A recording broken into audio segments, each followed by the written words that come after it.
Hi, welcome to the Indie Wine Podcast. My name is Matt Wood, and this is episode 43. I recently sat down with William Allen and Karen Daenen of Two Shepherds Wine at their home and vineyard in Fulton. The vineyard is unique with tight 3x3 spacing, which we discuss, and the farm is also filled with an ever-expanding array of animals, including goats, donkeys, dogs, cats, chickens, and the newest additions that you just heard, 2 baby pigs. They make a wide range of complex wines also, including cans at their nearby winery. The farm is located pretty close to the Sonoma airport, so you might hear a plane or two during our discussion. Here we go. I might pop I got the new Little Trouble Cold. We'll have some of that. Nice 9% alcohol chillable red. Nice. What got you both into wine before starting to make it? I got into wine when I was 3 years old. Okay. My parents were really fascinated that I could remember like the little pictures of things that were on labels. Okay. And so in true child labor form, they would send me off to go get the bottle of wine with whichever pretty little building was on it. So I would run off and do that.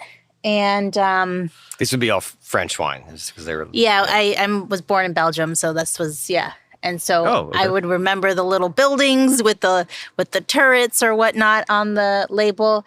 But that actually came to a screeching halt when I decided that I would try to walk backwards upstairs with bottles of wine and managed to drop all the most expensive bottles. Bordeaux. By doing that, yeah. So that was my introduction to wine. Got fired from the first. I did. Got fired from your first wine job. Exactly. That's exactly what happened. Yeah. Yeah, so mine was more organic. I wasn't, I was raised in the British Commonwealth, so we had mostly European wines, but my parents weren't wine geeks. Neither was I. I started the horrible wine path that most people do, drinking bad wines, and then just kind of discovered them. And then very quickly, people kept encouraging me to start a blog. So in a very brief period of time, I moved to Sonoma, planted a vineyard at my rental house. Syrah. Okay. And started the blog. Really fell in love with Russian River Valley.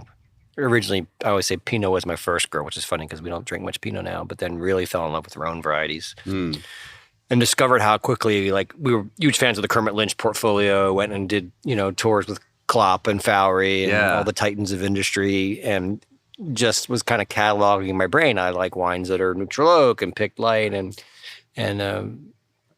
really fell in love with the Rhone category. Was a board member of the Rhone Rangers for 8 years. And I've been making wine in my garage. So I started, when I was living in San Francisco, I was a brewer, living out by Ocean Beach. And then when I moved up here and had access to grapes, I started making wine in my garage. And then, as the website says, Hobby Run Amok, 2010, I made 1 barrel each of 7 varieties, and they exploded. We got press in the Chronicle from our very first vintage and made John Bonet's New California book with like my 1 barrel of Grenache Blanc. And it just kind of, there's never been a master plan for the winery. It's just grown organically over the years, gradually to 4,000 or 5,000 cases. Yeah. On our 15th vintage. Yeah, this year will be the 15th. Yeah.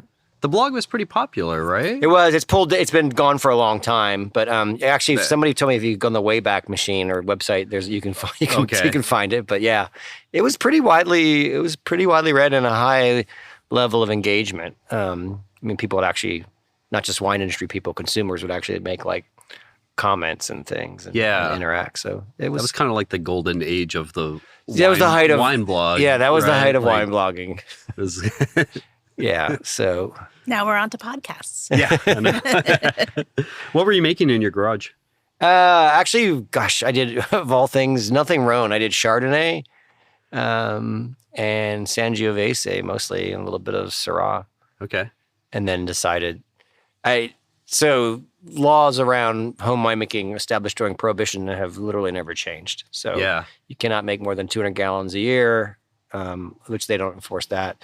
But more importantly, if you sell wine, it's a felony bootlegging offense. Right. So unlike France with the garagiste movement. So And it's starting to get big. I said, at some point, like getting half tons of grapes, like a forklift or a press, would be helpful instead of my little tiny, 2-foot high basket press. So didn't really even know if I was going to establish a brand. Just made one barrel each of 7 varieties. Most people had never even. This is 2010. We had almost no Grenache Blanc, and Sonoma County in the States back then had less than 100 acres. Today there's about 700. So people are like, Grenache Blanc, like, isn't that like what is that? Yeah. So it was kind of funny. No clue what I was doing, other than my garage winemaking background. Was it just the love of the Rhone grapes that made you choose Yeah. Grenache Blanc? Yeah. Oh, so yeah, I did all Rhone. I mean, up until we brought in our first non-Rhone in 2012 with the Trousseau Gris, and then now we've gone off the deep end a little bit with Meunier and Albarino and Pinot Gris, but we're still 80% Rhone varieties. Mm-hmm. Is there anything that especially draws you to them? I've always loved the Rhone category because it's breadth. I mean, there's, depending whose website you read, there's 21, 22 Rhone varieties, of which we still don't have all of them in California.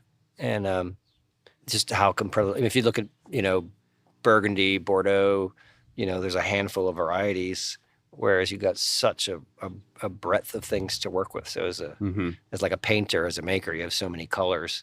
So like infinite. And if you look at Rhone producers, they tend to have more SKUs than anybody else if they focus on a category, just because there's so many varieties to play with. Such a good range too. There's everything super aromatic to heavier, and like you can really make a full range of wines from just those Rhone grapes. And I thought this was kind of heresy back then. Very few people were making light style Rhone wines, but I thought they shone especially well if you didn't overripen them and you didn't put them in new oak. They could really show their nuances. So. They also do really well in this climate. The Rhone grapes. Yeah. So just the heat. Some of them higher drought tolerance. Yeah, I mean, because as we learned when we first started, my original goal was to be the Russian River Valley Rhone producer, and that ran out of gas pretty quick because back then you couldn't grow Carignan in the Russian River Valley in 2010. And you have a wine background also, right? Yeah, so I was living in New York City at the time, and I thought I was going to go to law school. And I worked 2 jobs as a paralegal, basically, and realized this was not for me. And then my dad came to visit me one day, and we were going through the New York Times job list ad listings back when they were still in print. And there was a tiny little ad, and all it said was, "Do you like wine?" And my dad was like, "This is for you." Like, yes. Yes, indeed I do. And so called that number, and that turned out to be Co-Brand, which is a wine importer. And so I was there for about 10 years or so in New York. And then I did some research jobs. In New York, you can kind of switch around. There's something for everyone to try out there. And then I realized, I really liked being in the wine industry. But being in New York, you're not close to the vines. New York City, I should say, you're not close to the vines. Yeah. And then this job popped up out here with Jackson Family Wines, so I moved out. And so my day job is with Jackson Family, and I head up their consumer and market research. Okay.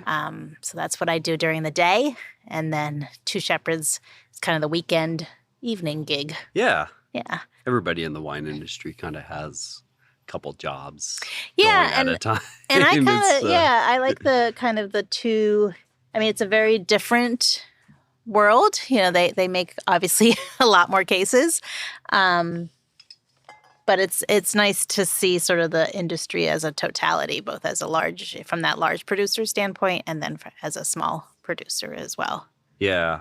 Do you think it gives you insight into anything that helps with Two Shepherds? I think just general trends. I think we have a much different sort of consumer that comes to us, just because we are so small and niche.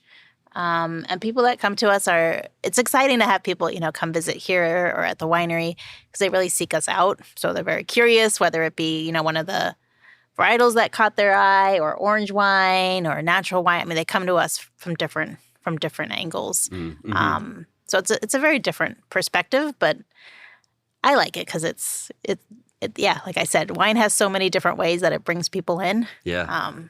So I like having those different perspectives. How did the farm come about? It has just kind of happened. I mean, we're just constantly kind of tweaking things. So I bought it before I met Karen. The only thing I could afford that had some land was this place at the bottom of the foreclosure market in 2009. Completely dilapidated. Nothing that you see was here. Okay. But I just knew I wanted some acreage. Didn't really have a master plan for animals. I mean, they've all just kind of happened as well over the years. I got you our first donkey for your birthday. Yeah. Okay. And then William got me some goats for my birthday. I got the goats in 2015. And that's how we got Pinot Meunier, because I took a wrong turn picking up the goats, and we ended up in a Pinot Meunier vineyard. Okay. Yeah. And then you got me Sophia, our other mini donkey, for my birthday. And unbeknownst to us, she was pregnant when she arrived. So hence now we have 3 donkeys. Oh, Yeah. Okay. I'd say that the 2 baby piggies that we just got are probably one of the most purposeful things that we've done, and that was all Karen. So, I mean, when I bought this place, we planted that back lot that's sitting behind you, and that was kind of it for a while. And then just as we've been able to, time and money, keeping 2 day jobs has been as much for funding this. I mean, everything you look at is like a $10,000 project. Yeah. Pergola, $10,000. New pump room, $10,000. New fencing for the animals. Everything happens to magically be $10,000. So we, a couple times a year, do a master project, and it just continues to happen and reclaim. Like this area where we're sitting, this was all like junk and crummy, like built rednecky kind of planters. There was an above ground concrete pool back over there. So we just kind of little by little, I mean, we've really, you would never believe this is a 2-acre property when you see 3 blocks of vineyards, 12 raised garden beds, fruit trees. Yeah, you're putting it all to good use. Yeah, yeah. But yeah, so like I said, there was just knew we wanted land, and Karen has a really amazing green thumb, so she's in not long you'll see there's a few of the California wild poppies, but like the property just gets covered and then they propagate everywhere. Oh, and awesome. So do as many things as big as we can to fight weeds and just and bring in cover the space. pollinators and bees. So mostly California native plants to help out the bees. Helps everything out. Yeah. It's all it all works as Need one. the bees. Yeah. Mm-hmm. And we love it. It's a very I mean, if I had my way, instead of working 2 jobs, I'd just sit out in the pasture with the donkeys half the day. It's very relaxing.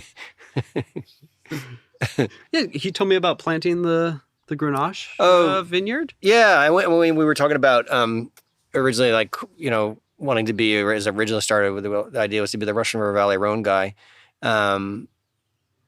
So, I mean, it's amazing when you live on a piece of property for 12 plus years, you actually witness climate change. So when we planted the Grenache in 2009 through 11, everybody said I was crazy, including my friend in viticulture. And they were probably right, because at the time we used to have morning sun. During the summer, mornings would be foggy till 10, 11 o'clock, wouldn't blow off. We had no wind. And so we had huge amounts of mold and mildew pressure. Okay. So that's when we built that fence. We didn't actually put a wall back there. We did screen so you could have airflow. Okay, sure. Now we don't have that. We have very little of that fog in the summer, and we have afternoon winds in the 15 mile an hour range. So the Grenache does great. But I mean, we had worked with Russian River Valley Grenache before. Yeah. I really loved the expression of cooler climate. Grenache really is a very beautiful, elegant expression. Yeah. And it was the one we were most in love with at the time. So it was just probably wasn't the smartest thing in 2010, but it's all worked out fine. And then you added the Grenache Gris. Grenache Gris. Yeah. And then you have the... Yeah, we wanted to do... we had made Grenache Gris back in 2013 from a really old vineyard in Mendocino, and then had lost access to it. And we were already doing Trousseau Gris and Pinot Gris. So we thought, well, be the first winery in California to have 3 gray-skinned skin contact varieties. So that was pretty Like fun. I said, we do run kind of niche. Yeah. We spend half of our conversation, my tastings, just explaining to people that gray skin varieties exist, even though the word gris is right there on the label, Right. and showing pictures and stuff. And we've actually, so the only we got the Grenache Gris was an accident that the nursery had brought in. And we've since then have propagated that to 2 other vineyards. But it turns out the nursery has it again. So one of our newer growers in Lodi is going to put in a couple acres for us. So we'll expand. Nice. Okay. We'll have our estate Gris, but we also get Grenache Noir from Soleto Vineyard. Now we'll be able to get Grenache Gris from somebody else in a couple years as well. Okay. So we Very can expand that. We'll keep them separate, but so we can expand that program. Yeah. That'd be great though. See what comes of the differences. Yeah. Well, I'd like to mix it more as a white as well. Actually, while we typically do our gray skin varieties as a skin contact, Grenache Gris in particular as a white can be pretty phenomenal. I've had some stunning examples, and I did it as a Blanc once. So having access to more means we have more things we can play with. Yeah. Just because we need more SKUs in the winery. Is the plan just to like direct press it, or you think? No, we don't. So in our some white wine making, we don't contact? direct press anything. Okay. It's one of the main things we do that get called insane. So we crush and destem everything, and then let the grapes sit on skin contact for 2 to 6 hours, depending on how many press loads we have to do. Okay. And then we also don't, most producers, even in the natural wine space, will press and let the juice sit and settle for a couple of days and then move it to whatever the fermentation vessel is. We press after, we press the grapes after being crushed, destem, and skin contact with heavy solids to fermentation vessel. You do? Okay. Okay. Which I think, if you have some like our aged Grenache Blanc right now, the 12 and the 14 is still stunning. I firmly believe that gives the wines some ageability, some texture, some weight, and just makes them more interesting and age-worthy. Do you feel like it helps with the fermentation at all, as far as? Not really. It nutrients or can tend to actually, anything, the whites make it more, because the more solids you have, the more foam. And so it can, in the early days before I learned that really well, we have to really be careful how much we fill barrels for fermentation, because the skin contact will cause pretty insane volcanic activity. And we don't stir the leaves of the solids. It's also believed to helps to provide with some antimicrobial, less sulfur. But we 1 year with Grenache Blanc, I got 5 tons, and we had to direct press it down in Saint Inez, and that was actually one of our least favorite vintages of the Grenache Blanc. Oh, really? We ever did. It just lacked the weight and the ageability. So there's always the tiny risk of reduction. That's only happened to us twice in 14 vintages. So I view that as a pretty manageable risk. But that's the main reason why winemakers will not do that and direct press everything instead. It's also twice as much work instead of just throwing the grapes in the press and pushing the button. Yeah. You would literally take twice as long to do that, but it's worth the effort. What made you start to kind of branch out to some more unknown grapes and get away from just the Rhone varieties, like the Vermentino or Trousseau? Some were purposeful. The very first was the Trousseau Gris. So our vineyard is literally 2 farms down from the only planting of Trousseau Gris in California, and now only 2 on the West Coast, and one of the few known on the planet. So I'm like, well, gosh, what is this and why is it here? So I actually made it non-commercially for 2 years in 10 and 11, just for myself. And then the Meunier was a kind of an accident, because Karen took a wrong turn, and we ended up in this Meunier vineyard going to get the goats. And then the father-in-law of the goat owner was the Meunier grower, and he offered us Meunier. Yeah, that's a fun mistake. Yeah. Like, you don't see too many still Meuniers. No. You don't see too much Meunier. Yeah, in general, but still Meunier is even rarer. Yeah. We said we would just never make Pinot Noir because there's so much already being made around here, but never said no to Pinot Meunier. So. Yeah. Pinot Gris was purposeful. Trousseau Gris was doing really well, and we thought we had that really dialed in. And I had always enjoyed, we're big fans of a lot of our peers, Pax, Jolie Lade. Pax had stopped making his Pinot Gris, and I was kind of missing that. And I thought we could start to, orange wines were starting to catch on, and we were still kind of getting made fun of the time for making such a light style orange wine, which today is completely different.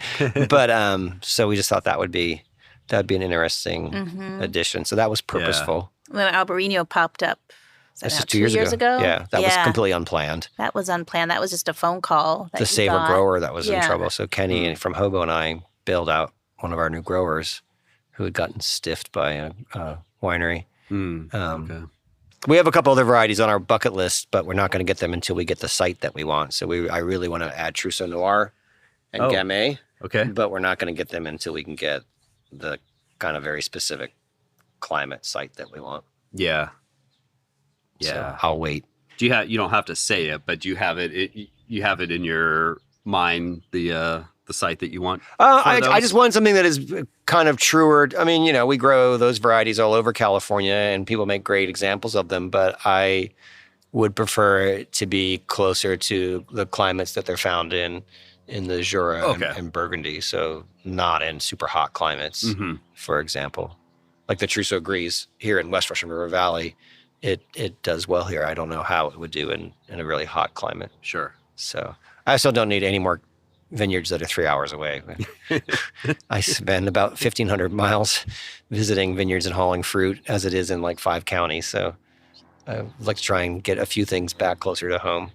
Yeah, and I feel like you guys make kind of a lot of wines, but fairly small lots of each. Is that accurate still, you think? For the most part, I mean, I'd say our average lot size now is probably in the 200 to 300 cases. Okay. We still do 1 and 2 barrel lots. I mean, in our 4 orange wine programs, our orange blend Centime has been as large as 600 cases, which for us, out of 5,000 cases, that's a pretty significant number.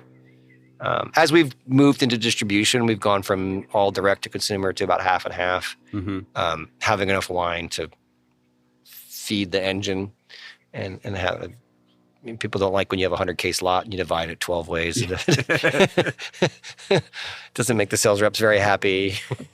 Are you still working with the Cinsault from Bechtel? Oh, yeah. Okay. How'd you come across that? It's pretty cool vineyard. That was, I was just lucky because back then, so I was early days. Our first vintage was 13 with Karen. It was when we first started dating. That vineyard is managed by Michael David Winery. And at the time, Dave Phillips, one of the principals, was also a board member of the Rhone Rangers. And I was the brand new, wet behind the ears, 3 vintages in, just looking for other stuff. And he was like his brother, like, let William have some. So I showed up and got some, and which today it's almost impossible to get if you're not already getting it, and you get less and less every year. But yeah, we've been doing that. We've done Cinsault from a few other vineyards, but there is nothing like Cinsault from a 135-year-old vineyard. It's just something. It's nothing like working with a 20 or 30-year-old vineyard at all. Yeah, and I feel like that vineyard kind of sat there unknown for a really long time. Yeah, well, they thought it was a grape that I never even heard of before. Was believed to be Black Malvasia for over a century and a half. I mean, a century, not a century and a half. That would be older than the vineyard. But yeah, that's a pretty special vineyard. We love old vines in general. The Carignan vineyard we work with is now 80 years old, and that's pretty special. Okay. That's Mendocino? Yeah, Hopland. Yep. So that's all dry farmed. It's pretty amazing. These plants are so smart, right? They can, their roots go so far down. They hit the water table. There were a couple years of drought like 3, 4, maybe 5 years of drought that got hit. But it came right back the year after. So, it seems like there's some really good Carignan grown up there. It's the perfect climate for it. I mean, Carignan, talking about climate, I mean, Carignan, Vermentino, I mean, these are varieties that should be being planted all over California. They love the heat. I mean, we can barely get the Carignan ripe to 21 bricks most years. We don't want it more than that anyway. But in the old days when we used to get a little bit, not half, and there was like 9 other people, they'd all sign contracts asking for like 24 bricks, and Rich would just like laugh. You can put whatever you want in the contract. It's never going to hit 24 bricks. Yeah. So unfortunately, it's funny because Carignan was a variety when I started in 13 with it, or 13, 14. a lot of people didn't know what it was or had that reputation as the trash grape. Thanks to the natural wine scene, everybody now wants Carignan. Yeah. So we're fighting over, the prices have gone up, and over half of it was ripped out in the last 2 decades. So we have, and very, very little is being replanted right now, at least in large amounts. But would like to see that come back. Seems like Carignan, people really like older vine versions of it as opposed to the younger plantings. Yeah, it a little overproductive, and I think that's maybe. I mean, it from our travels and research, I mean, it was considered the same thing in the Languedoc as it was in California. It was the trashy blending grape, but it turns out Carignan, when it's young, especially if you're trying to grow it for bulk wine, if you feed it and irrigate it, it will throw a ridiculous crop. I mean, it'll bear so much fruit, it's insane. So it got a reputation for making shitty wine because it was being farmed for shitty wine. As these vines in the Languedoc, which also started to transition to AOCs and organic farming, and here in California, all the vines that were left were old. People were like, oh, wow, this actually makes really beautiful wine. So I haven't had to work with young vine Carignan, so I don't know how it is. But I think any vine in general, you can make, I mean, our Grenache from our vineyard is wonderful. It's 10-year-old vines, but vines that are 40 plus years old just are something really special to work with. You can just, you learn to appreciate over the years their consistency and their, as Karen was saying, their survivability and how they do. Yeah, and that vineyard, you know, as a small producer, it's nice because we split that vineyard with Porter Creek. Okay. And then the grapes that we get, we actually make it in a couple different ways, just because that's a big lot for us. Yeah.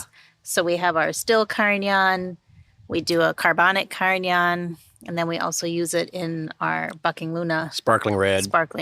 And most years we make a paquette. We didn't this year, but most years we make a paquette out of it as well. do. We've made a rosé in the past as well. I didn't like that as much. Right. But it's just like figuring out how, as a small producer, can you work with, okay, now you have this great vineyard, but we can't make one ginormous lot. That doesn't work for us. So, especially when we were, to keep that vineyard, we had to agree back, 2018, to take half.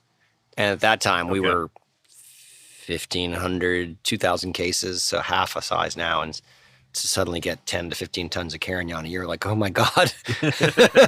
So necessity is the mother of invention. So we ended up just doing the carbonic Carignan, which has been a runaway success.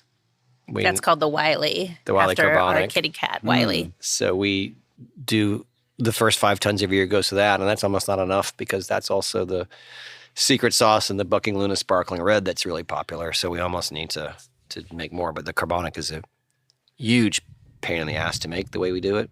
Okay. What makes it a special? So I mean, there's a lot of different definitions of what carbonic is. We tend to be pure. So we're really trying to have a true, completely oxygen-free environment to not allow yeast to propagate at all and to start that true enzyme fermentation inside the berry. So we use variable capacity tanks, which are meant to hold juice, and we gently lower in 1 to 1.5 tons per VC and so that they're all intact, no broken berries, gas them and seal them for up to 20 days. And then to get them out, they don't macerate at all. We have to hand bucket out 5 tons of grapes in 5-gallon buckets from the inside of a tank. Out. It's a task. The interns look at me like I'm crazy every year, and I usually am doing half of it by myself. Karen comes and helps sometimes. So, and it ties up every VC we have for as long as 20 days. Okay. So, but I think we might do it in a couple passes this year as well. Sounds like the Snoopy airplane. It is the Charles Schultz Airport nearby. So. Right. Yeah. Yeah, I love that museum too. It's a great museum.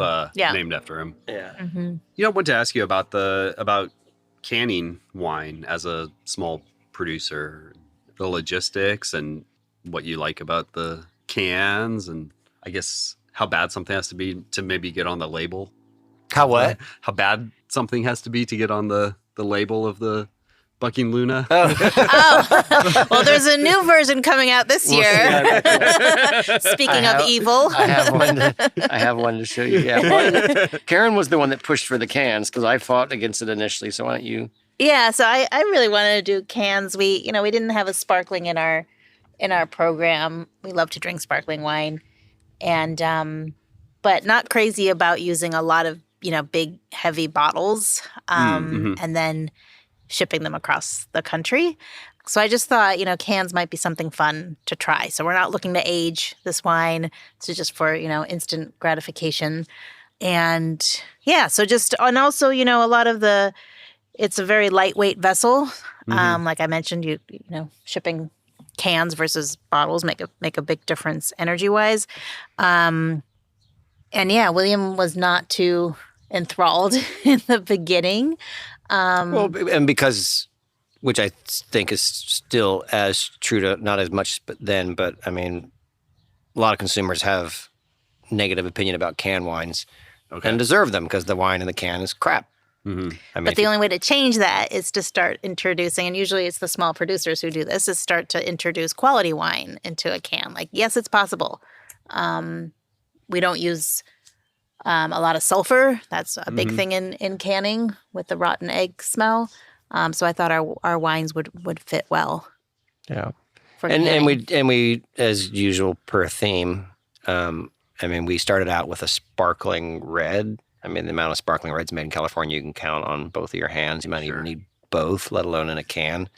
So that was unusual. The Bucking Luna is almost like a dry Lambrusco-ish. And, talking in both our can wines about quality, I mean, we've got 80-year-old Vine Carignan and this year 135-year-old Bectol Rosé Sanso in there. That juice per liter would sell for 30-50% more in bottle. Okay. You're kind of capped on price points if you want to be realistic in a can.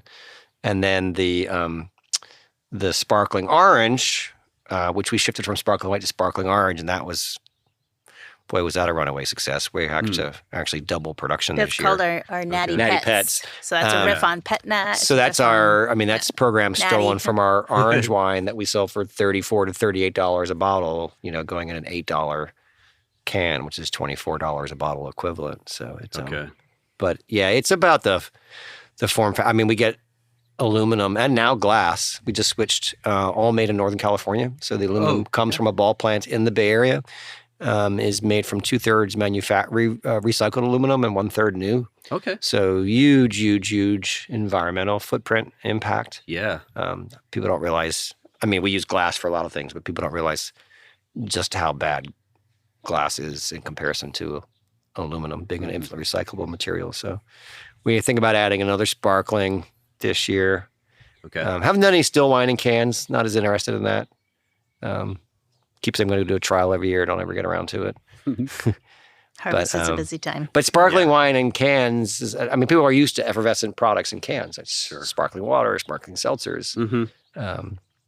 So yeah. And the new Bucking Luna, of course you can't see this on a podcast, but so as you're referring to the previous vintages, we had quite a bit of controversy. We had our baby Donkey Luna the first year kicking the coronavirus in the face. She was our Corona baby. Yeah. She was born March 12th, 2020. Mm-hmm. Yeah. And then we had added orange face crying Donald Trump when he lost the election. And then we added Putin.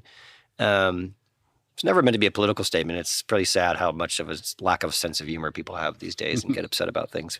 It was a cartoon, right? We've been cartooning presidents since Washington. Yeah. And more importantly, it was a fundraiser. Every year we donated to an organization. Right. So this year, the new one that they can't see on the podcast is Ruth Ginsburg riding the donkey, Luna, and then kicking the 5 Supreme Court justices who voted against Roe versus Wade.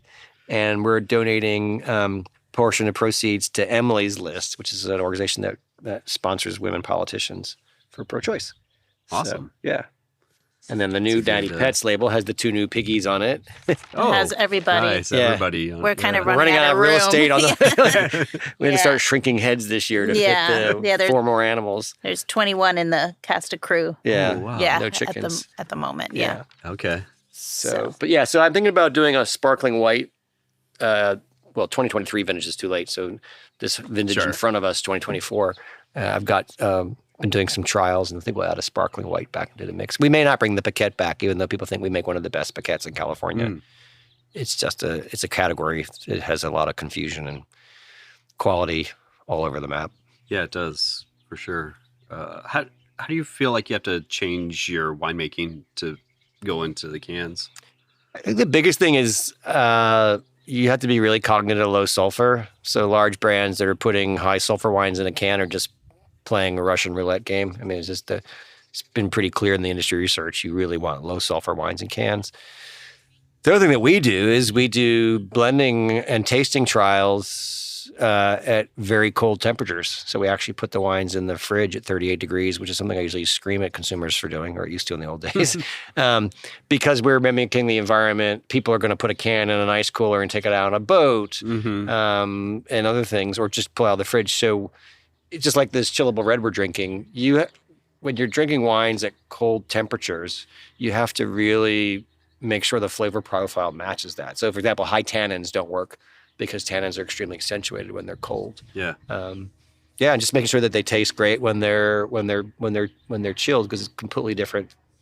You know, coming out at 38 to 44 degrees, is very different than pulling it out of a wine cellar. Yeah. Can you tell me a little bit about farming the vineyard? I know you mentioned it's all kind of regenerative farming, and you got the animals roaming out there, and Yeah, the animals do a significant part. After harvest, we let the vineyard rest a couple weeks, maybe close to a month. And then it's always a big day when we open up the gate and the donkeys and goats go out. They're very excited because this has been a couple of years now that they've done this. And they're basically out there until bud break, basically. So that helps it out. They mow it it looks like a golf course out there once they've done their work. And then the cover crop comes up, and now going forward, our Kune piglets will help out with the mowing after bud break. Well, actually, basically throughout the year. Yeah. That's going to be their job. But where we're sitting here by our Grenache vineyard over here, it's very much a clay soil. And like William said, our property is only 2 acres, but we've got clay on this side. And then on the other side where the Grenache Gris grows, it's actually completely polar opposite. It's more river rock. Actually, when we planted that vineyard, the tractor actually sunk into the ground because of the water content. Yeah. So very different from this side. But yeah, we don't do that much. I mean, William does a lot of mowing in the springtime. We don't do any soil amendments other than what the animals put out there. And it's rainy season, so that's sufficient. But we don't ever apply anything to it. As we're saying, there's no machinery, so we don't have a tractor that goes down 3-foot rows. Right. So everything is done by hand backpack sprayer, mowing and weed whacking. In some cases this year, when we had a lot of the weeds where the ground was really soft, we actually took entire sections and pulled the weeds out by the roots by hand. Okay. Trying to do that more and more, and slowly get, especially the the thing the dogs hate. I don't know what we're talking about. The weed that grows everywhere that has the things that get in the dogs. Oh, like a foxtail? Foxtails, yeah. So they actually they spread tens of thousands of seeds, and they come back every year. But we were learning this year. Karen does this in the gardens anyway, but I'm doing it in the vineyard. Just pulling the foxtails out by the bunches, and not coming back. So we're doing an experiment with a hillside where I pulled them all out by hand. And then Karen has planted some creeping thyme, and maybe we can permanently get rid of some of these, because it's like the same thing every year. Yeah, we love the rain during the winter time, but this year has been very much a battle against weeds and everything with the rain. But one thing that we found that worked really well, especially on this section where we have the clay, is the daikon radish. So you plant those, and they really aerate the soil. Okay. They go in and they just basically expand as a root within the soil. So we've been doing that for a couple of years, and I feel like that's been making a big difference in this clay section in particular. Yeah, we don't have any this year. Last year they came up late, so maybe they will again this year. But We had through harvest last year, we had daikon radishes like the Oh. size of people's forearm, just poking out of the soil. It's pretty funny. But yeah, it's really pretty minimal. I spray hardly. I mean, I probably need to spray more than we do, especially last year, given it was such a cold. It was given such a damp year. But most organic vineyards will spray, 20 plus times a year. We probably spray 4 most years. Okay. Total between sulfur and a little bit of fungicide and mildewcide. Did you have a little more mildew pressure than average last year? Last year was most of my growers said it was the worst year they'd seen in a long time. We didn't notice that much here until the end. And of course, that's when we didn't harvest till November 3rd.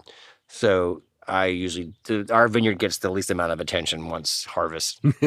It's like cobblers. We do get a fair amount of that afternoon wind that comes in from the ocean, and that's been a relatively new thing. So maybe around 3 or 4 o'clock, it's super windy out here. Okay. And that's, we've only seen that in like the last 3 years or so. Oh, really? That's something relatively new.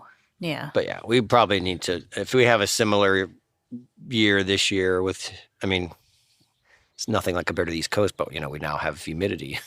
In Northern California, sometimes 30, 40%. And so that contributes as well. So I may up the spraying game a little bit more this year or just stay a little bit closer to it. Was there a big learning curve when starting the regenerative practices?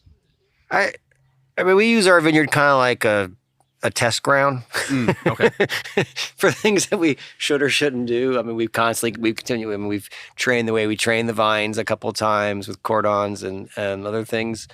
But it's been a learning curve. It sheds a whole new light on winemaking when you actually are doing the vineyard work yourself as well. I mean, you gain a whole new appreciation for the extreme amount of knowledge that growers have. And I didn't realize until we started doing this. I mean, in winemaking, I've always said if you ask 10 winemakers a question, you'll get 12 different answers, and all of them think they're right. Viticulture is a lot more fractured. The more we started asking questions, and we brought a few consultants in, ended up firing most of them, and things, and vineyard management companies, there's an equal amount of diversity and dogma in grape growing as there is in winemaking. So we just kind of do our own thing, and if the wine tastes great, then we can say, you may think we're crazy, but people say that a lot, and the end of the day, there's one product to show for what you've done, and that's how the wine tastes. So yeah. What made you decide to do the 3x3 planting in the vineyard? It was an idea. I mean, so the guy that I forget his name now, Levi, he's down in Paso, but he was the original the vineyard manager for Unti. Okay, and he came. He was a friend of mine, and he actually did the soil samples, and we were talking about ways to. We tested the soil here. It had a lot of nitrogen, was very vigorous. They believe there's probably a lot of farm animals at one point. We actually had to devigorate the soil as well. So the idea to maximize space as well as control vigor, and came up with a 3x3. So the idea that the vines compete more, so you get less pounds per vine, but because you've got double the number of vines per acre, you also increase your yield. So it's other than the challenge of the farming 3 feet by 3 feet. I mean, when we pick, we have to use buckets and walk sideways. When I had the backpack sprayer, I can barely fit in there. This section is actually 4 foot by 3 feet. They were supposed to do 3 feet by 3 feet, and they apparently thought I was so insane they did 4 by 3 anyway. I didn't even notice until back then I had a day job and I was traveling 4 days a week. When they planted the 3 by 3, I'm like, wait a minute. This isn't 3 by 3. This is 4 by 3. So this side's a little easier. The other block is really tight. Yeah, but it's very effective. I say it's a great way to increase quality and increase yield. Yeah, just a lot more 5-gallon buckets. Yeah, I would recommend. I think the 4x3 is a bit more manageable. Well, yeah, I would also, if you're doing this to scale, buy the $200,000 Italian tractor that goes down the 3-foot rows. They do make those. It doesn't make sense on our and we haven't 1,500 vines. Trained our donkeys to go down the vine rows yet, but yeah, that would take longer than by hand. Yeah. Can you tell me a little bit about this wine that we're drinking? chilled Mourvedre? Sure. So we make, we actually just bottled this one. The other one is, our other chillable red is the Wiley Carbonic Carignan. Mm-hmm. So this is a newer wine we started in, 2021. It's called Little Trouble, Lil, not to be confused with Sarah Morgenstern's brand Little Trouble. And Jennifer. And Jennifer, Redford. yeah. So it's named after our goat Trouble, the black and white goat you saw, who literally came with that name 8 weeks old and is stuck. The idea was to make a short maceration chillable red. Okay. I think they're becoming more common these days. So we pick, it's not tied to a variety. It's been started as Mourvedre, went to Sanso for 2 years, and is back to Mourvedre for this year. But the idea is to pick at rosé levels of ripeness.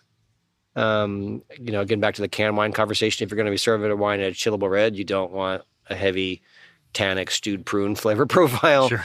You want something that's fresh and bright. So pick at lower ripeness levels, high acidity levels, and then just leave on the skins for about 5 days.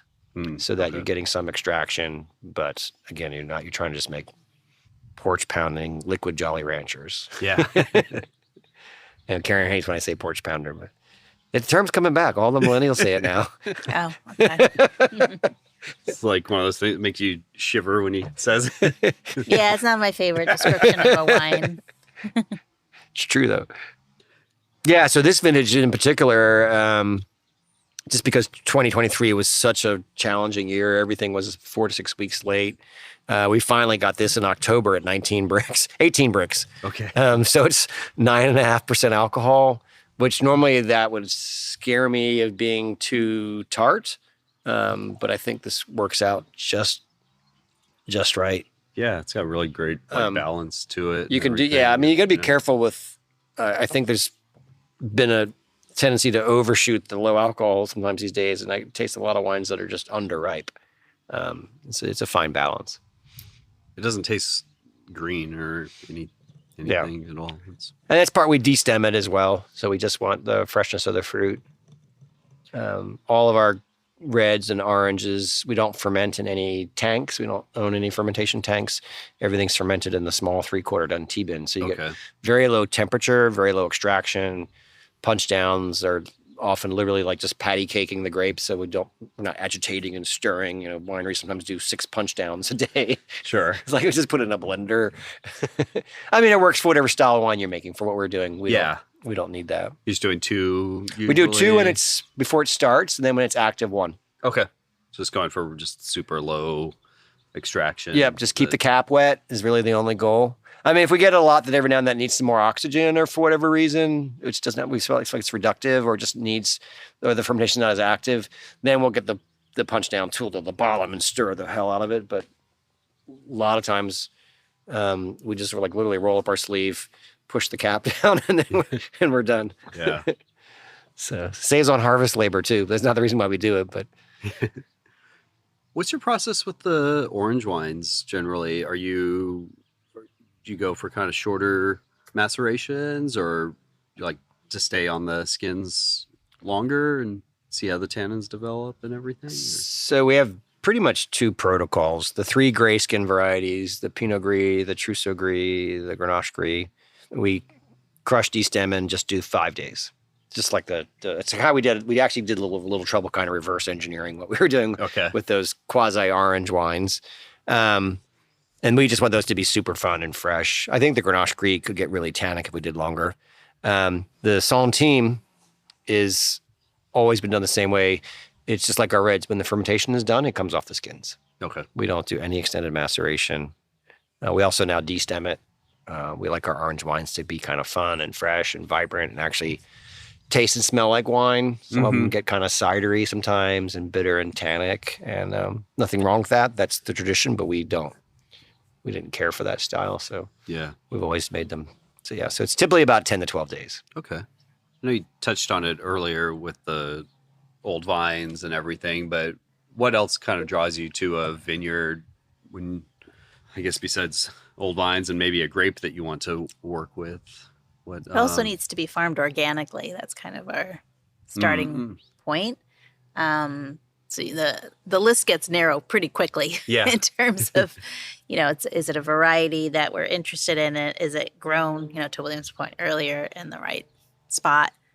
Is it organic? And then is it somebody that we want to work with? Yeah. Yeah. We tend to work with smaller growers, although one of our newest ones is not that small, but he's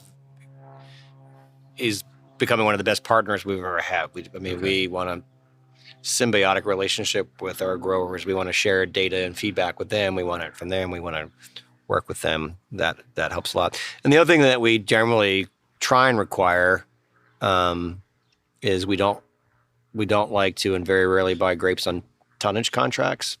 We buy them on acreage contracts, which is, some people don't understand. That's a subtle but very distinct difference. It means you're getting the same sections every single year. It means when the yields are up, you get more. When the yields are down, you get less. But it's the most consistent and most fair way for both the farmer and the other people that are getting grapes from a vineyard. So, when you've got, we're talking about on 2 acres, incredibly different soil profiles. If you're getting 5 tons of, Grenache Blanc from a 20-acre vineyard, you have to have the same sections if you want any level of consistency, particularly in natural winemaking. As we like to say, the day that we decide to pick is the decision we live with for the rest of that wine's life. We're not going to add acid and water and flavor. We're not going to adjust it. So whatever decision we make, and we don't always, I'd love to say they were all perfect, but not always. Sometimes you don't even have a choice. Then that's what we live with. So to narrow that down, when you look at the insane vintage variation we've had, 23, we're one of the wettest, coldest on record. 22, the 15-day fires that have 15-day heat wave. 2020 fires for 12 days. So Mother Nature's already giving you large amount of vintage variation every year these days anyway. So if you could at least get the same sections of the vineyard, that also allows us. We don't do the day-to-day farming ourselves. Most growers have to get help, but I'll go in and caramel some will drop leaves or drop fruit, or just say if it's being irrigated because it's younger, cut the water, whatever else. Yeah, it helps you just kind of keep an eye on what's going on in your little block of the vineyard. Yeah, some vineyards we like the Pinot Gris. We have the entire vineyard. The Carignan we have we share it, and Alex and I just decide every year, depending on what we're doing, who takes what section. Okay. We usually end up sharing sections as well, but we'll pull the carbonic from the least ripening section. Sometimes he wants a little more bricks than we do, so he'll take the warmer section, but we make that decision cooperatively every year as well. Okay. So that makes it a lot easier. Yeah. Do you feel like you know what to expect a little bit more once you bring the grapes in, when you have that same block that you're working with every year? For sure. That consistency. Yeah. It makes a huge difference. Especially if the vineyard's super tiny, not as much of a difference, but most growers are doing 5, 10, 15, 20 acres of stuff. You really want to try and get the same section every year. And so that's what we usually do. We contract out. Like if you go to the Trousseau Green down the street, it has our name on our rows. Right. Spelled wrong, but it's our name. That happens a lot. They forget the second H. So and the E becomes an A. Well, there's only one H in the Shepherds. Human names have 2. Human names have an A. Human names have 2 P's. There's 7 ways to spell shepherd for a name, but as a profession, there's only one. And as a dog. Yes. And what? And as a dog. As a dog. Australian Shepherd or German Shepherd. Yeah. I was asking you about the Vermentino. Vermentino itself's gotten super popular lately. What do you guys like about Vermentino? We think it grows amazingly well here in this climate. So I would love for more of it to be planted. We love the high acid that it gives us. And I think just the flavor profile. So we started Vermentino in 2016. 16 from Was Lodi. it? Yeah. 16, yeah. Just like a ton. Wasn't very much. Yeah. 50 cases or 100 cases. We've done it as a white skin ferment as well. It's been the backbone of our orange wine since 2017. Yeah, so that kind of predates its popularity a little bit. Yeah. You feel like you're going to have to move on from it if it gets too popular? No, there's I hope not. I'm just Yeah. joking. I mean, this data's dated 2 years, but there is only like 124 acres in Vermentino. Funny how everybody knows Vermentino now, because there ain't that much of it around. There's more coming online. People seem really interested in planting Vermentino, which is great because it's a variety that California, in southern France, it's picking up. Provence is actually on a big Vermentino.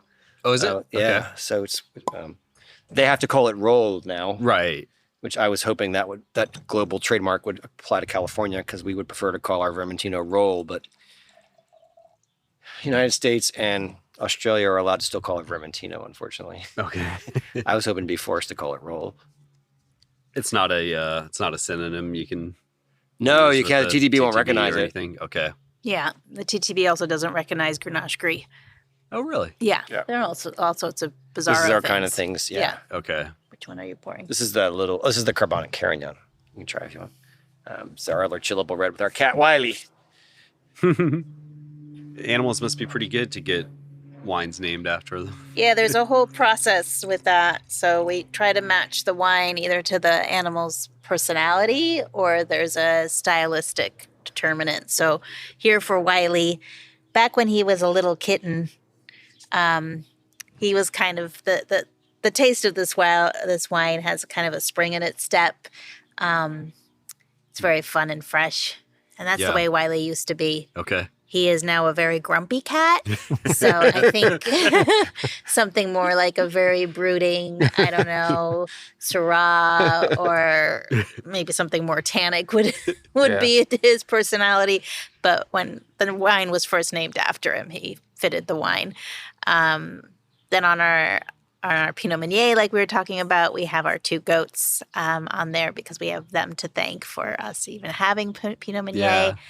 Our 2 donkeys, Dolce and Sophia, are on our skin fermented Pinot Gris. It's a Ramato style, Italian style. They're Sicilian. I know some Italians will not say they're the Sicilian, and Sicilians will say they're Italian, but we're going with that.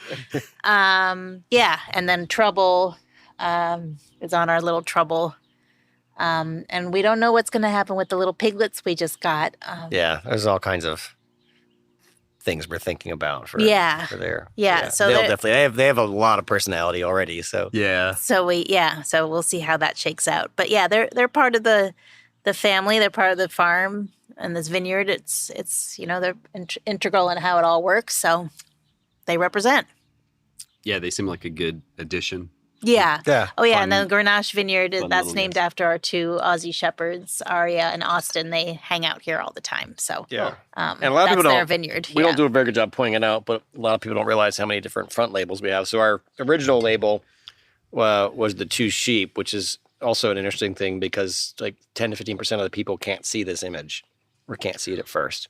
Oh. They think it's something with a bite taken out of it. Okay. We've heard it looks like Donald Trump more than once. I don't know what people are drinking when they Trump. see that. I will not force myself to try to But see say it. it's like the Grenache has instead Yeah. 2 dogs. The Wiley has 2 Oh. cats. The Pinot Gris has 2 donkeys. The Pinot Meunier has Oh, 2 yeah. goats. But I would say probably 67% of the labels are the original 2 sheep. Yeah. I mean, I feel like the goat one makes it super vivid. Yeah. But yeah, I guess if people can't see it, it becomes a little more abstract of a. It happens less now. So in 2021, we did a label refresh with our designer, and we made it much bigger, which I think helps. It used to be a lot smaller, and we made our back labels. We have very natural wine labels because we have lots of information on them instead of like saying nothing. So we started ingredient labeling in 2021. It's basically when one of our distributor sales reps asked me for a text sheet, I'm like, have you looked at the back label yet? Because like It's pretty much all there. 80% of what you need to know is on the back label. What made you want to go that far with it, with ingredients? I think and, a like, lot of super our detailed. a lot of our customers are very interested in that. I think also just in the spirit of transparency. Yeah. This is what we do. This is what's in it. This is what we make. This is how we made it.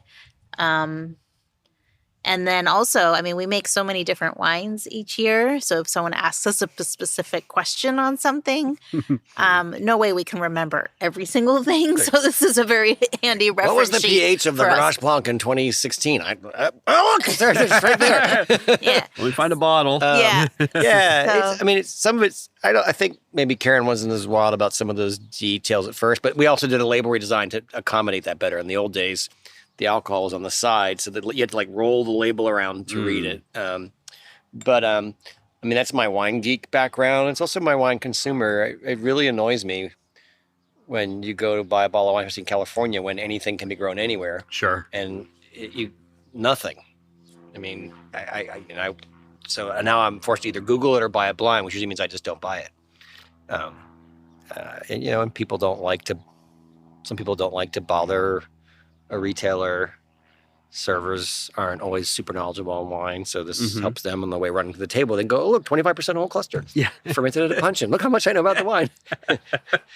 But our consumers, I would say, are more curious and exploratory. We have a very engaged customer base, of which we're half direct to consumer, and so they appreciate that. Answers their questions and helps them learn stuff. So I think it's good just for wine in general, like as you get more and more into it. And then even if you don't know what something is, like, oh, well, maybe then I can Google it and find out, like, what is unfined? What is unfiltered? What does that mean? Right. And then you Sure. look it up and then it takes you off into another world. So, and if it's that's not printed there, you may not be thinking about something like that. So yeah, it's just about making wine less pretentious. I mean, we have a really exciting now 2 new generations of wine consumers that, are more open-minded and exploratory. And so, trying to make wine fun and not intimidating, which I think is something the wine industry is just too rife with even to this day. When people come and do tastings, they're like, your tasting sheet won't say anything on the back about strawberry or banana and this, that. And like, well, what are we smelling and tasting? Like, I don't know. What are you smelling and tasting? And does it even matter? If you're that curious, you want to do that, that's fine. But I mean, when I used to write, I spend hours training senses to do that. It wasn't really it doesn't make it any more fun or enjoyable.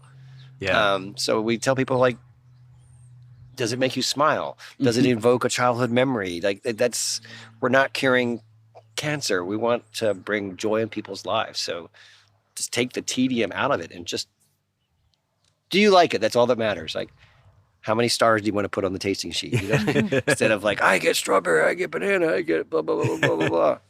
So. Yeah. And you make a pretty wide range of wines, different styles, different weights. It seems like there's kind of something for everybody. Yeah. You can kind of find a way. Yeah, they each have into their own personality. There are some things that are constant. So, organic vineyards, minimal sulfur, native. Yeah. But even in the flavor profiles, our regular Carignan, not the carbonic, will fool people, and that's a little bit bigger red if they're not very knowledgeable about wine, because it says Carignan, but it's a 11.5%, 12% wine. Yeah. People who know wine will say, hey, wow, this is more like a Cros Beaujolais. It's crunchy and juicy and stuff. But for people, people like, especially they want an appointment, like, simply start out with like, what do you drink? What are you looking for? Because if you're looking for massive reds, like, you're in the wrong house. Sure. But other than that, they are a pretty wide range of varieties and things. And that's always been, sometimes people will do a tasting, especially if they're newer to wine. They'll be like, they'll apologize because they don't like one. I'm like, our job is to manifest the most pure expression of that variety and that vintage. So you're just tasting that variety. It just means that flavor profile doesn't appeal to you. You don't have to apologize to me. It's just like, some people, I like the Grenache more, but the Meunier has been super popular. And it's like, there's no right or wrong. It's just what your palate likes. Yeah. And sometimes it can just be the day or or for sure, the food or your mood. Your mood. Yeah. There's so many, I don't know. There's been plenty of wines I've tried one day and then next time you try it, it's like it's really speaking to you, and Yeah. it's a Which is whole, the beauty of a whole it. different It's thing. not Yeah. it's not Coca-Cola. Yeah, even with our own wines, which we know better than anything, and we certainly buy and drink many, many, many, many other wines. Have something one day, don't like it. Even 2 days later, like, yeah. It's just funny that way. Yeah, the Carignan's great. I love. Yeah, this is a great wine for, especially for this time of year. I love it in the springtime. Yeah, our spring super rock stars that come out in February and are now almost gone already. The Carbonic Carignan and the Pinot Gris Ramato, which are both newer wines in the portfolio. I mean, they didn't start until 17 and 18, but they've become now the wines that kind of bring in kick the off spring. the year. Yeah. Okay. And you know, despite 2024 supposed to being such a bad year in wine, we've actually sold 90% of the release in 6 weeks. So things aren't doing too bad. It helps we also have a little bit less supply this year, but there's still 300 plus case lots. Yeah. So we've gone through those pretty fast, which is great. So now, the time is good. Now that the Wiley Carbonic is almost gone, then we bring in the Little Trouble Chillable Red. So from start of late spring through summer, we've got the chillable reds, and then in May, the sparkling red and the sparkling orange comes out. In the can. So there's been a lot of talk about like California wine and the sort of decline in 2024. I'd love to get your take on it. If I you think don't mind. there's a lot, to be honest, that a headline may scream, but then when you look at the actual facts, it's a different story. Okay. So there was a headline about a lot of acreage being ripped out. Right. If you actually read the article and look at the data, it's in certain areas. So that headline seemed to say that all of California wine was in a decline when it was actually wine that was being used for bulk. And that market was being impacted by imported bulk wine. So that, I think it's dangerous to make those kind of proclamations on a headline when you talk about an entire industry, when in fact you're only talking about a small, not a small, but a segment of the industry. Also, sales have actually picked up this first quarter significantly.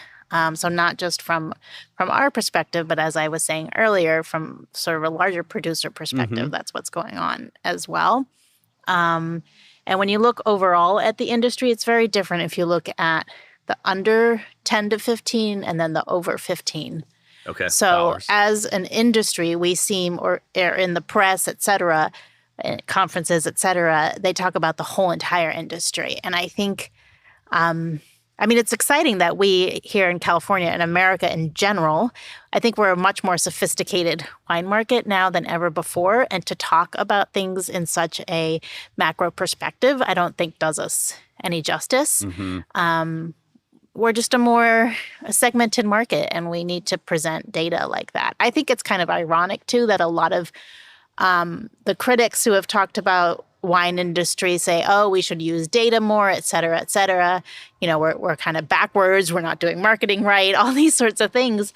But then these headlines are also kind of just making these sweeping generalizations. They're not looking at the data, or the data is hidden in the article and not brought out in the headline.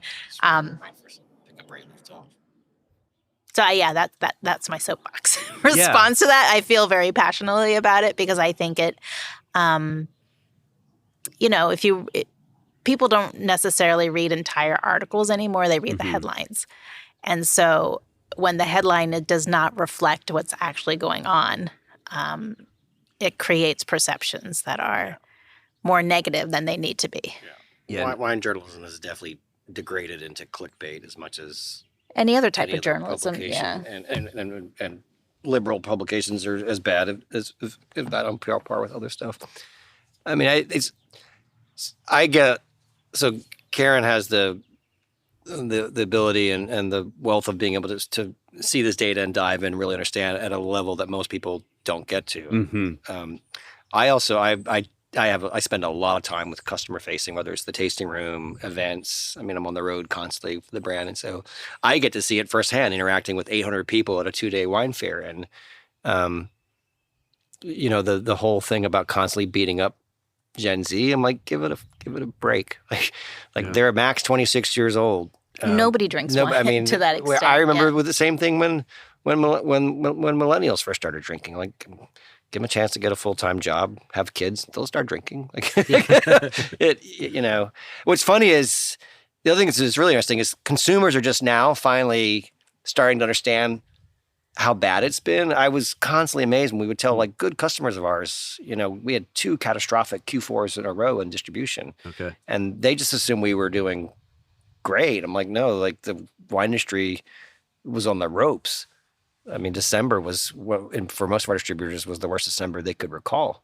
So it's funny now the consumers are starting to get the word and feel sorry for it, right? As we're starting to make the turn, if it sticks. I'm not banking on anything right now, but yeah, and I think, like Karen, you were saying, I think I read maybe that same article that you did, and I think that was my reaction to it. Also, was like, oh, it's 80. Okay, it's 80 acres, but it is like 80 acres of probably bulk grapes, right. And it takes a lot of small producers to kind of make up that 80 acres. But it was 80 acres of like $12 wine grape, $12 a bottle wine grapes, and it's not the same as something that's like thoughtfully produced and organically farmed, right? And with a customer that is probably a lot more interested in the wine, also, and interested in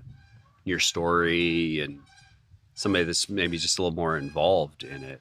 Yeah, I think I read the same article though, and kind of had a similar takeaway and there's a lot of articles like that. Like William was saying, there's so many articles about wine has an old age problem, or younger consumers aren't drinking wine. And I actually went back and looked at the headlines of late 1990s, and the New York Times proclaimed 21 to 29-year-olds aren't drinking wine in 1998. Okay. And then the New York Post made a headline that millennials are killing the wine industry in like the early 2000s. There was an article like that. And so flash forward now, and they're drinking wine. You know, it's just, it takes a while to kind of get into wine. It is, it's its own unique beverage, and it really hits their stride when people get, later 20s, early 30s. It's always been like that. Mm-hmm. I don't know why there has to be a bashing of younger consumers. It seems strange to me, but. Well, I mean, I think part of it, large labels continue to complain that they can't sell to millennials, which at this point, if you can't figure out how to sell to millennial, you might as well just give it up. I mean, millennials now up to 44 years old and have babies. Yeah. So good luck with Gen Z. But, and it's unfortunate that the vast majority of the market by volume is that $15 and under price point. So you're talking about 2 completely different you need to universes. The wine, you need to stop talking about volume. You have to talk about the price point and the types of wine. Yeah. Like we're just too large of an industry, and there's too many things going on to make blanket statements. And the other thing, I mean, this comes more from my tech background, but I mean, the wine industry has had a 30-plus year unprecedented growth. I mean, you just nothing except maybe real estate in California goes like that forever, right? Yeah. I mean, you just cannot continue to sustain that. And, people who larger scale growers do believe California is slightly overplanted. We have too many distributors. We have too many brands. I was saying before the pandemic hit, having been through 3 tech bubbles and know the signs well, that, we were in a bubble and what was going to have to happen. And basically COVID gave that an extension. I mean, if you didn't grow revenue 20 to 80% during COVID, then that was a clear sign you should have shut your beverage business down. Now it's, can you survive this downturn? Mm-hmm. Which our business, as I said, is half direct to consumer, so website and wine club. Yeah, that has not abated much at all. So that at least gave us some cash flow. It was distributors for all kinds of reasons that really across every brand. Doesn't matter how culty you were. I mean, there was nobody we know that was not impacted.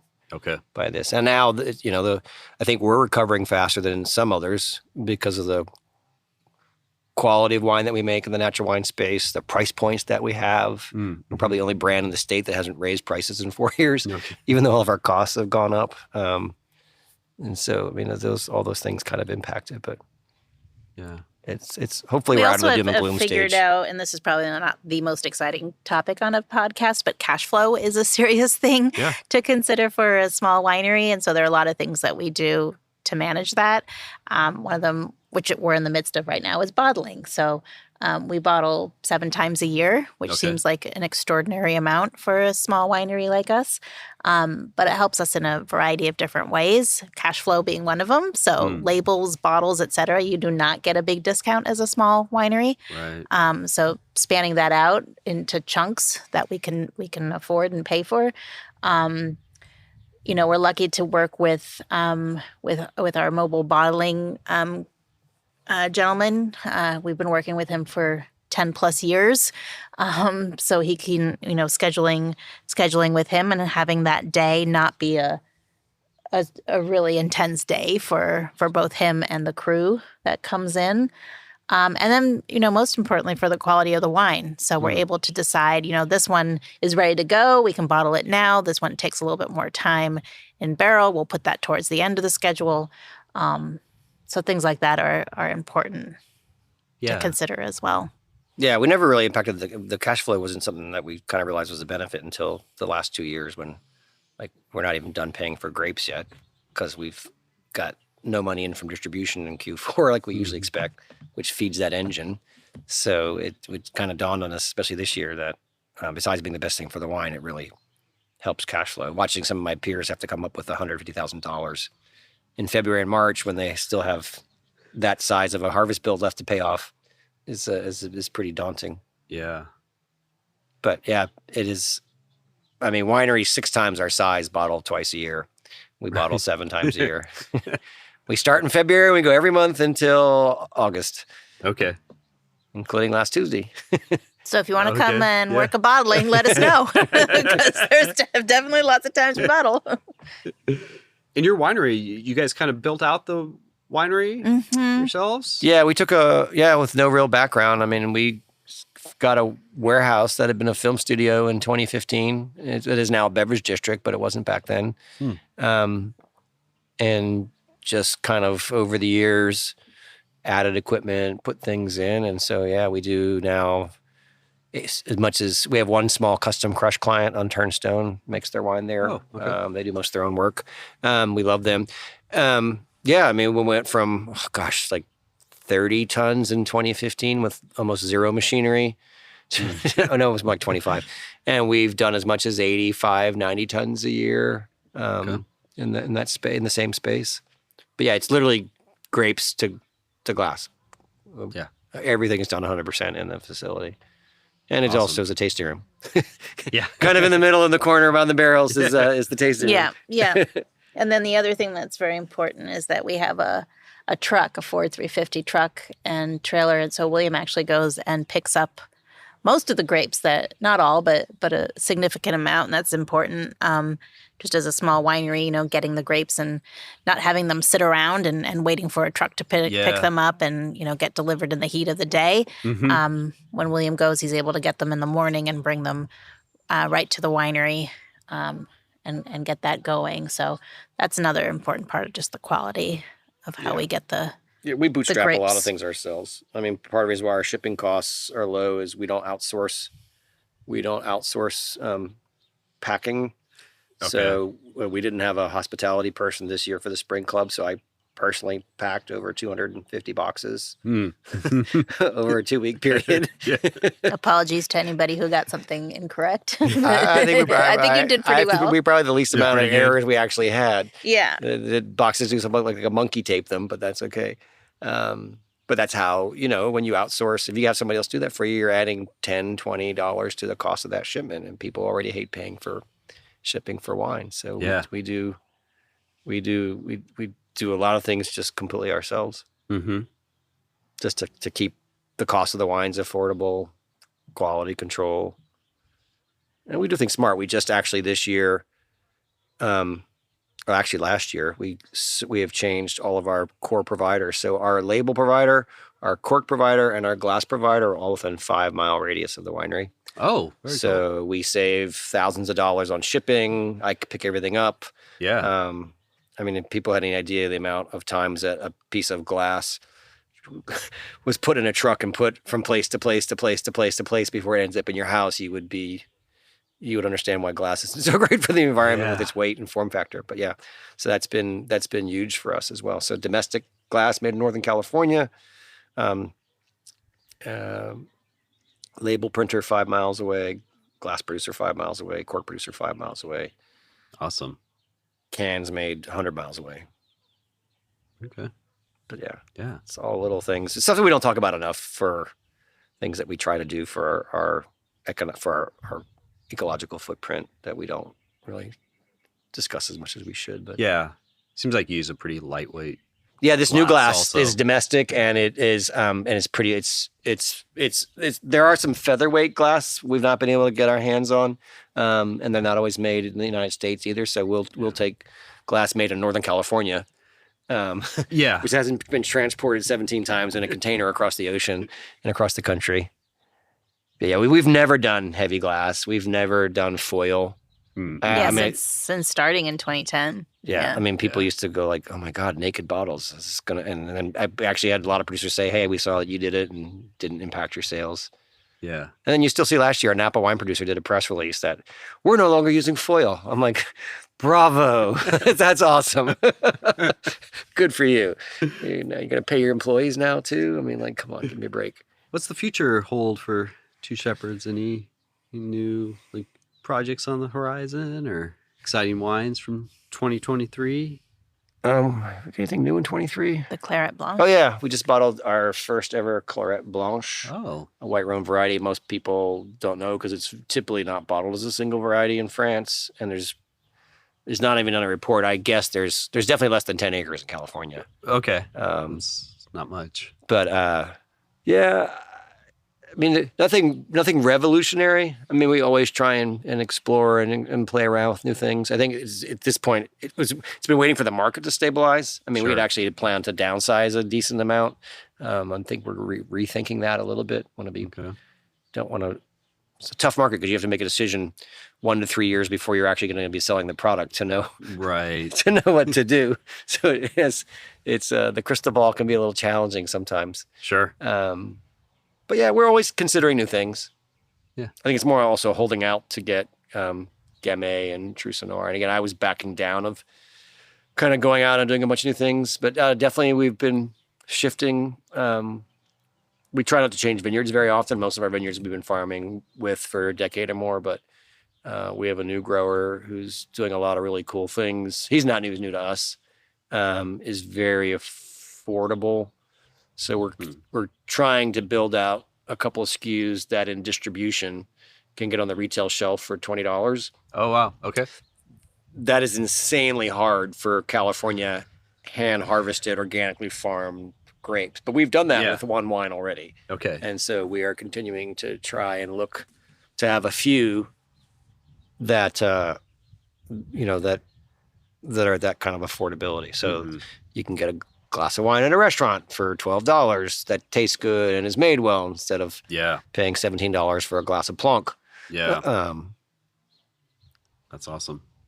So yeah, just always look at, we're doing more. I mean, it's not exciting, but it's all things are important. We're doing, as the market warms up to kegging, we've probably grew our kegging 25% this year. We're not doing much out of California yet. We offer it to every distributor. And it's still kind of catching on other markets, but our distributor in California, Revel, who's great, has really been doing well with kegs. Okay. What have you been putting in the kegs?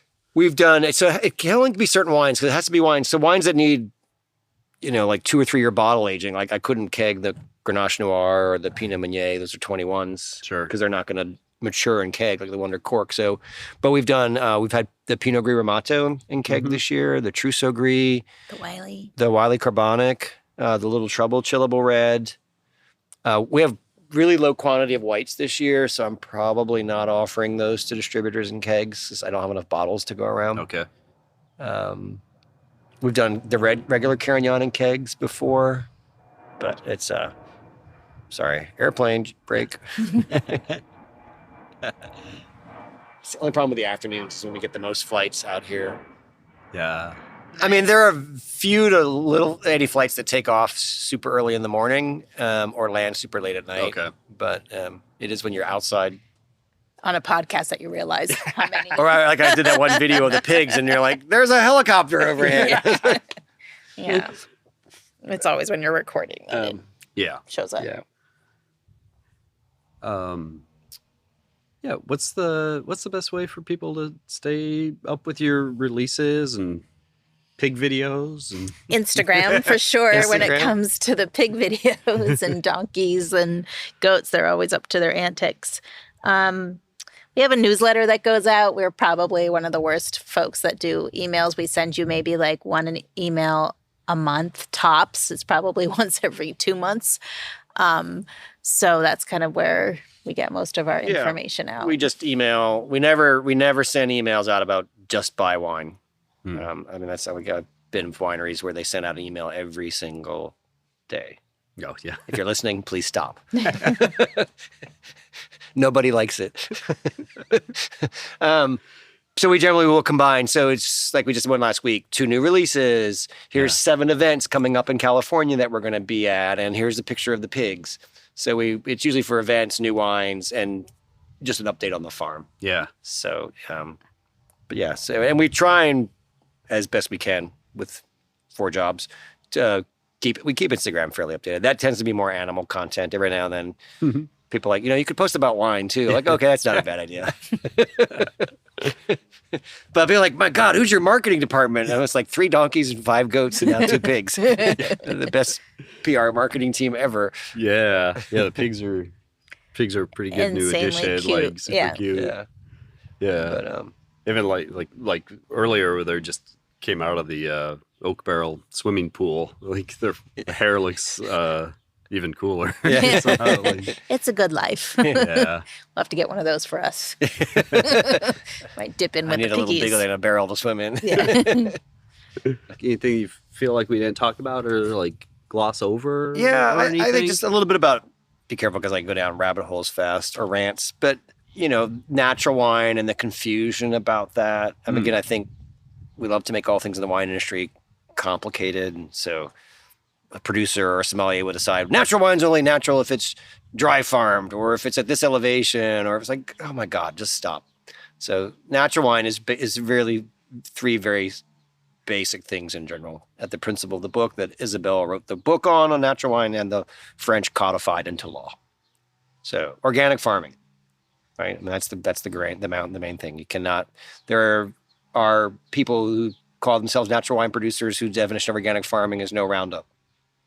That's a great start. That doesn't include herbicides, mildicides, insecticides, and everything else. So if you're not farming organically, don't pour your wines at wine fairs saying that you're farming them organically. Sorry. We have 1 vineyard left that's not organic. We will not pour it at raw next week. We were asked to, and I'm like, that's transparent. No additions to the wine other than sulfur. Unfortunately, sulfur is the holy war of the natural wine movement, which is really unfortunate. Oh, I'm starting to see that soften a little bit, and producers who were hell-bent on 0 sulfur are starting to change that a little bit. Everybody has their choice. And then the thing that's overlooked, and in that, the thing that most consumers still this day are not aware of is that no additives is a significant thing. The amount of, I mean, go to one of the lab websites and look at the 30 pages of products that are put into wine that are done at almost every price point and every size of producer. That's the part of the conversation we should be singing about. And then native yeast, which, I mean, that's important. I think it's the least important of the 3. But we end up in this really weird niche inside of the niche of the natural wine world that generally people love, but every now and then we get some like, your wines just aren't weird enough or bad enough. I'm like, whoa. Okay. Well, when we want kombucha, we buy kombucha. We don't buy wine that tastes like kombucha. But we, like a lot of producers, we kind of hesitant sometimes on using this term. We kept getting dragged into the conversation in the early days and finally decided to embrace it. But I mean, we're pretty adamant that good wine is good wine. And hiding behind natural wine as a term for something that's full of VA or Band-Aid or mouse there's nothing that makes that natural. That's simply microbial contamination. You can plate it, run a PCR on it, and see it. Mhm. So we feel strongly about educating a new group of wine consumers. There's nothing that says that natural wines can't taste like classically made wines. And that's what we get kind of identified as we're like a classic producer. Natural wines that aren't cloudy, it's called racking. Natural wines that age, it's called, taking a little more time in your winemaking skills. And so we continue to kind of embrace the term and show up at all these wine fairs because we want to make a statement that you shouldn't have to play Russian roulette of natural wine and pour one out of every 3 bottles down the drain that you spent $30 for because it's natural. It doesn't jive with us. So I don't know. You want to add anything to that? No. It's like I think you went on your rant. okay, you can delete all that if you want. It's okay. I have a similar article with Kathleen Wilcox coming up. No, I think it's great to hear producers talk about that. Yeah, sulfur is still that one remaining one that there's some like deep lines kind of drawn in the sand. Yeah. How do you feel about certification versus not for organic? In a perfect world, biodynamic all of our vineyards would be certified. And I'm glad that when we registered for our first raw in 2016, Isabel was like, you only registered 2 wines. I said, well, because they're the only 2 that are certified. And so she thought about it and decided to, if wrong, you basically make a statement that you're telling the truth. Okay. Because we don't certify our vineyard. A lot of our growers have certified before and stopped. Even the famous Bechtold vineyard in Lodi, they don't certify anymore. It's in the United States, biodynamic and organic certification is expensive and extremely paperwork consumed. In an industry where both growers and winemakers are already inundated with paperwork, it's beyond insane. I mean, if I had known, I don't know if I would have done this business. And in a lot of areas, like the vineyard across the street that's not farmed organically, I can go in Sonoma County and pull up a record and discover exactly how much of everything is applied. So most counties, that is. And by the way, if you want to know if a vineyard are growing organically, if you look and see weeds, that's usually at least a good start. Yeah. So we don't certify. It does open the door to people pouring stuff and saying things are organic when they're not. But it's still the honor system at some point. You can say there's 20 parts per million in your sulfur, take it to the lab and discover there's 100. I mean, it's, you're either transparent and you have integrity or you don't. So there's only so far you can force that. Thanks for listening to my conversation with Karen and William. They make a great range of wines from light and fun to real serious. It's worth your time to track some down, and I'm sure you'll enjoy them. You can find the wines at twoshepherds.com. That's TWOSHEPHERDS.com. Or follow them and the Animal Crew at Two Shepherds Wine on Instagram. You can follow the podcast on wherever you're listening and the Instagram at Indie Wine Podcast. Feel free to email indiewinepodcast@gmail.com with comments, questions, or feedback. If you can tell your wine friends about the podcast too and help spread the word, I'd really appreciate it. Rating or subscribing helps too. There's also a Patreon if you choose to support the podcast monetarily, allow for more episodes, and to help defray other costs like gas money and research book purchases. Any amount is appreciated. I have a small token of my appreciation to send you also if you do. The link is in the show notes. We'll be back soon with another episode. Have a good one.